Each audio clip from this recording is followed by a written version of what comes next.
Bonjour, merci de visionner notre tutoriel pour apprendre à faire ces bonbons au chocolat. Nous allons commencer par la partie garniture de ces bonbons. Après avoir fait fondre 180 g de chocolat noir à feu doux, nous y rajoutons 50 g d'huile de noisette que nous mélangeons bien avant d'y mettre 250 g de lait concentré sucré.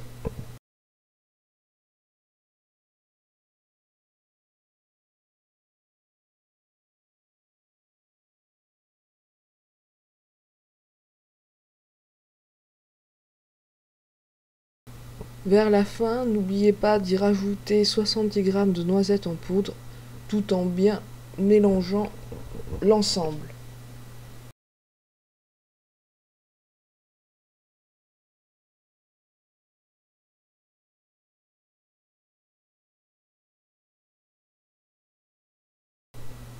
Au final, vérifiez de bien obtenir cette consistance.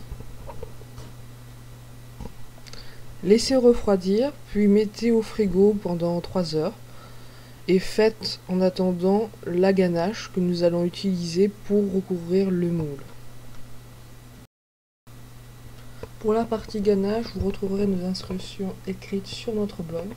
Sinon, il suffit de faire fondre du chocolat en bain-marie, d'y rajouter du beurre, bien mélanger, et une fois le mélange fait, sortir du feu et rajouter du lait concentré.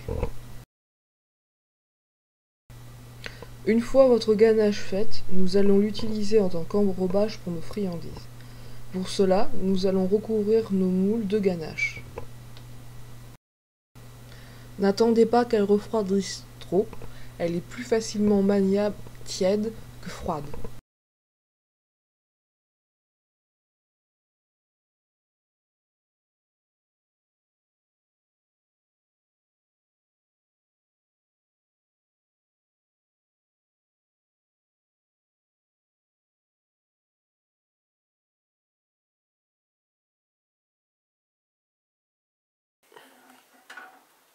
On renverse pour faire partir l'excès.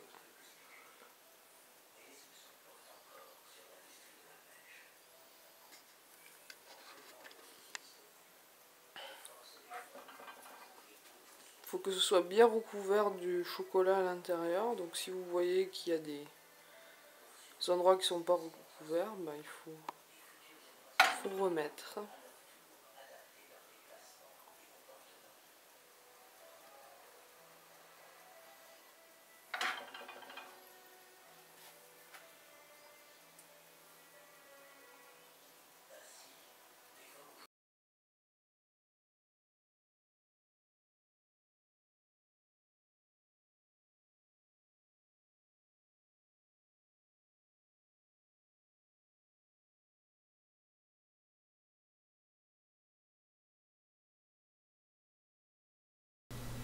Si vous avez des difficultés à bien recouvrir le moule, il suffit de réchauffer un peu la ganache.